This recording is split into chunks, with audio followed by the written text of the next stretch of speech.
They are no fucking match under my bed. That's where I keep that hentai stash. And just like my waifu, we gon' end this shit with the crash. Bro, chill. That was too far.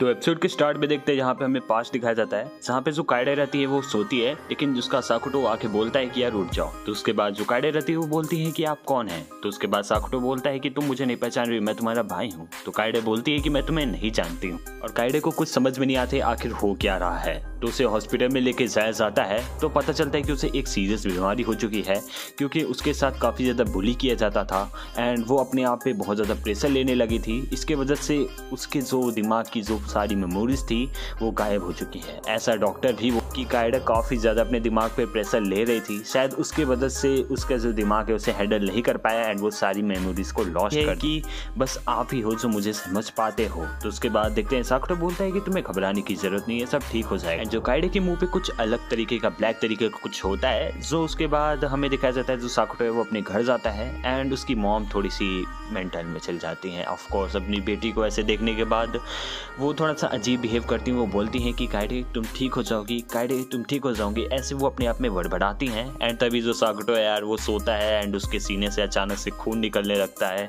And सब कुछ बहुत ही अजीब चल रहा है अभी फिलहाल। तो उसके बाद देखते हैं कि डॉक्टर बोलते हैं कि तुमने खुद को अपने हानि पहुंचाई है, लेकिन कैसे साकुटो, कैसे भाई अपने आप को ऐसे अटैक कर पाएगा। तो उसके बाद देखते हैं कि जो साकुटो रहता है वो एकदम लाचार रहता है, तो वो ओशियन पे जाके खड़ा रहता है एंड वो रोता है। और ये सारी बात वो माई-सान और नोडोका को बता रही हैं क्योंकि इन्हें अभी तक नहीं मालूम था। एंड तभी साकुटो बोलता है कि इसी टाइम मैं पहली बार सोको-शन से मिला था।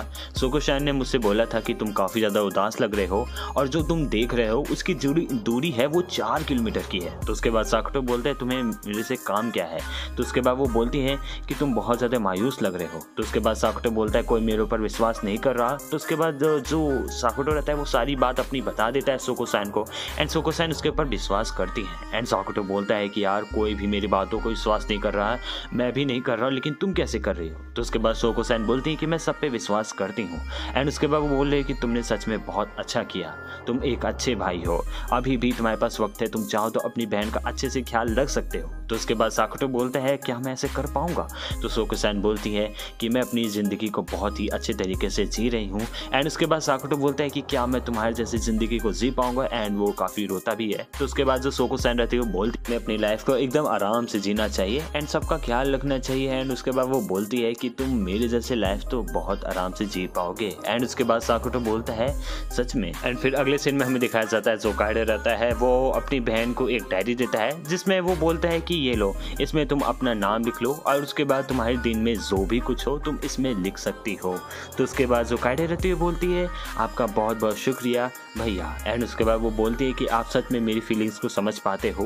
एंड जो साकुटो के डैड हैं वो उसे दूसरे घर पे छोड़ के आते हैं क्योंकि उसकी मॉम की हालत थोड़ी सी ख़राब रहती है। तो उसके डैड बोलते हैं कि तुम्हारे मॉम की हालत जैसे ही ठीक हो जाएगी मैं तुम लोग को बुला लूँगा। और उसके बाद वो साकुटो से बोलते हैं कि काइडे का ख्याल रखना और काइडे अपने दिमाग पे थोड़ा भी प्रेशर मत ले। ये सारी बात वो माई-सान को बता देता है एंड माई-सान बोलती हैं कि कोई बात नहीं, मैं तुम पे बिल्कुल भी गुस्सा नहीं करूँगी। तो साकुटो बोलता है कि हाँ प्लीज़ मेरी बात को समझो। और उसके बाद माई-सान लेकिन थोड़ा सा मुँह बना के बोलती हैं कि लेकिन तुम्हें ये मुझे पहले बता देना चाहिए था। एंड उसके बाद काइडे को दिखाया जाता है जो कि बहुत अजीब से पोजीशन में है। एंड उसके बाद वो बोलती है यार मेरा पैर बहुत दर्द कर रहा है। तो साकुटो बोलता है ऑफ कोर्स तुम कल बहुत ज़्यादा बाहर घूमी थी इसके वजह से।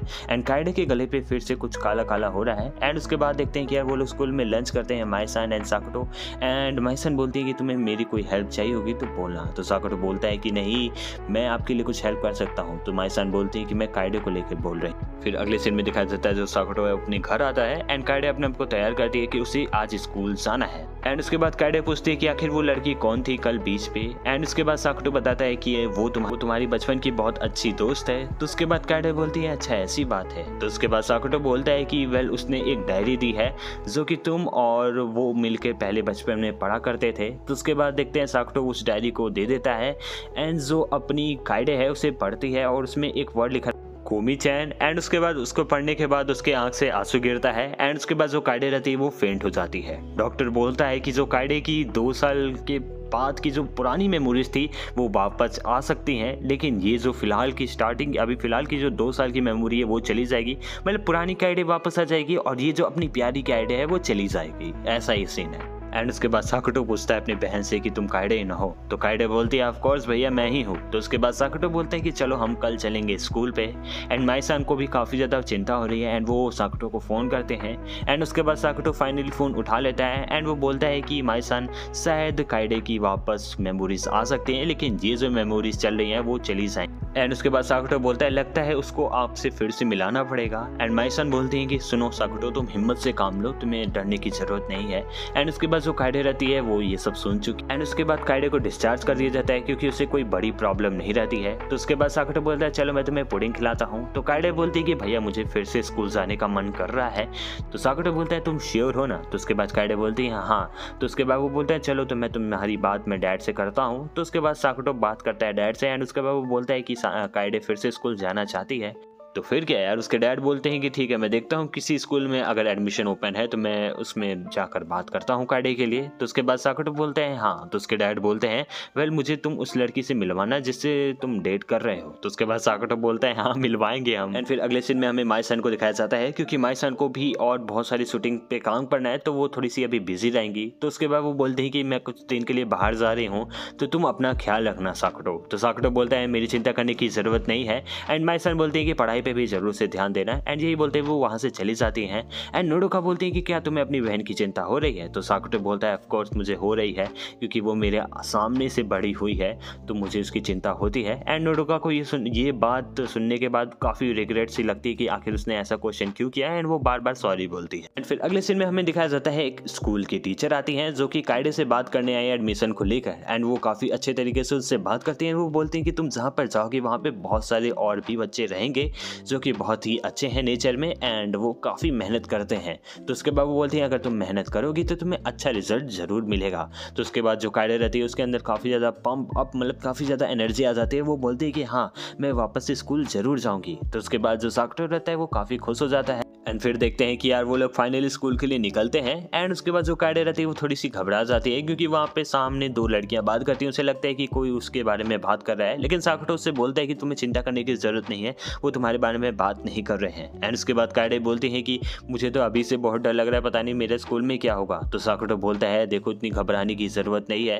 एंड उसके बाद साकुटो देखता है कि उसके जो गले पे है वो फिर से वो ब्लैक तरीके का कुछ हो रहा है। जो काइडे रहती है वो एलिवेटर से जैसे ही खुलता है वो वहाँ से तुरंत भागते हैं। साकुटो बोलता है काइडे। एंड उसके बाद देखते हैं साकुटो को समझ में आ जाता है कि शायद उसको वो सब पता चल चुका है। एंड उसके बाद काइडे बोलते हैं कि मैं वाकियों से अलग क्यों हूँ, क्यों मेरे अंदर हिम्मत नहीं है ये स्कूल जाने की। एंड ये सब बोलते हुए वो रोने लगती है। एंड उसके बाद साकुटो बोलता है कि वेल आज हम स्कूल जरूर जाएंगे। एंड काइडे बोलती है हाँ मैं घर नहीं जाने वाली हूँ। तो साकुटो बोलता है कि स्कूल जाने से पहले मैं तुम्हें एक बहुत ही स्पेशल जगह मिलाने वाला हूँ, ये मेरी फेवरेट जगह है। तो उसके बाद काइडे बोलती है फेवरेट जगह? तो उसके बाद साकुटो बोलता है हाँ। तो उसके बाद काइडे बोलती है कि आखिर वो कितना दूर है? तो उसके बाद साकुटो बोलता है थोड़ा सा टाइम रखो वो आने ही वाला है। एंड उसके बाद देखते हैं कि यार वो लोग चले जाते हैं जू। जो काइडे रहती है वो काफी ज्यादा खुश हो जाती है। एंड उसके बाद साकुटो बोलता है कि वेल थोड़ा सा हम अपने रूल को तोड़ भी सकते हैं। एंड उसके बाद काइडे बोलती है कि ये तो पहले नहीं था, पहले हमें स्कूल जाना था। तो साकुटो बोलता है लाइफ को तोड़ के ही जीना चाहिए। एंड उसके बाद देखते हैं कि काइडे देखती है पांडास को। एंड उसके बाद देखने के बाद वो काफी ज्यादा खुश हो जाती है, बोलती है कि भैया वो देखो पांडा। एंड उसके बाद साकुटो बोलते हैं हाँ। एंड काइडे इसको देखने के बाद सब भूल चुकी है, जो अभी रो रही थी सब भूल चुकी है, वो अभी बहुत खुश हो जाती है। एंड उसके बाद वो कई तरीके के एनिमल्स को देखती है। एंड काइडे को सच में बहुत ज़्यादा मज़ा आ जाता है जू में। एंड शाम हो चुकी रहती है। एंड काइडे बोलती है कि भैया मैं यहाँ पर दोबारा आना चाहती हूँ। तो साकुटो बोलता है कि यस मैं तुम्हारे लिए ये सब व्यवस्था कर चुका हूँ। एंड उसके बाद वो उसे एक ईयरली पास दे देता है, जो कि मतलब पूरे साल वो जू में जाकर मज़े से घूम सकती है। तो उसके बाद जो काइडे रहती है बोलती है कि भैया आपने मेरे लिए इतना किया है। एंड उसके बाद वो बोलती है कि मैं यहाँ पर डेली आऊँगी पांडा से मिलने एंड आपके पूरे पैसे को वसूल कर दूँगी। तो उसके बाद जो काइडे रहती है वो बोलती है कि मुझे पुडिंग खाने का मन कर रहा है। एंड उसके बाद साकुटो बोलता है कि चलो हम एक शॉर्टकट की तरफ से घर जाएंगे। एंड उसके बाद काइडे बोलती है कि भैया ये कौन सा शॉर्टकट है, मैं भी तो यहाँ रहती थी। तो साकुटो बोलता है कि तुम घर से थोड़ी निकलती थी। तो उसके बाद देखते हैं कि ये शॉर्टकट तो काफ़ी ज़्यादा लंबा कट है भाई। एंड उसके बाद दिखाया जाता क्योंकि वो लोग फाइनली स्कूल पहुंच चुके हैं। एंड उसके बाद दिखाया जाता है जो साकुटो रहता है वो स्कूल के गेट के अंदर चला जाता है एंड वो काइडे को बोलते हैं कि तुम भी आओ। तो उसके बाद काइडे बोलती है कि मैं ज़्यादा देर तक यहाँ पे नहीं रहने वाली हूँ। एंड उसके बाद काइडे अपनी क्लास को देखती है एंड उसको देखने के बाद वो काफ़ी ज़्यादा पम्प्ड अप हो चुकी है। एंड उसके बाद वो बोलती है मैं कल यहाँ पे स्कूल ज़रूर आऊँगी एंड मैं अकेले आऊँगी। एंड उसके बाद साकुटो बोलता है सच में। एंड काइडे सच में बहुत ज़्यादा खुश हो जाती है। वो बोलती है कि मैंने अपने सारे मिशन को कंप्लीट कर दिया है, वो भी सिर्फ आपकी मदद से, तो थैंक यू सो मच भैया। एंड उसके बाद देखते हैं कि साकुटो भी बहुत खुश होता है। एंड उसके बाद साकुटो उठाता है एंड वो बोलता है कि तुम्हें आज स्कूल जाना है। एंड काइडे बोलती है कि मैं यहाँ पे क्या कर रही हूँ और भैया आप तो थोड़े से अजीब दिख रहे हो। एंड उसके बाद साकुटो को विश्वास नहीं हो रहा क्योंकि जो काइडे की पुरानी मेमोरीज है वो वापस आ चुकी हैं एंड जो हमारी प्यारी वाली काइडे है वो जा चुकी है। एंड उसके बाद साकुटो बोलता है तुम काइडे हो? काइडे बोलते हैं कि भैया आप बहुत अजीब तरीके का बिहेव कर रहे हो, पता नहीं हम कौन से रूम में आ चुके हैं। एंड यार इसी के साथ बनी गर्ल सेंपाई का एपिसोड नंबर 12 खत्म हो जाता है।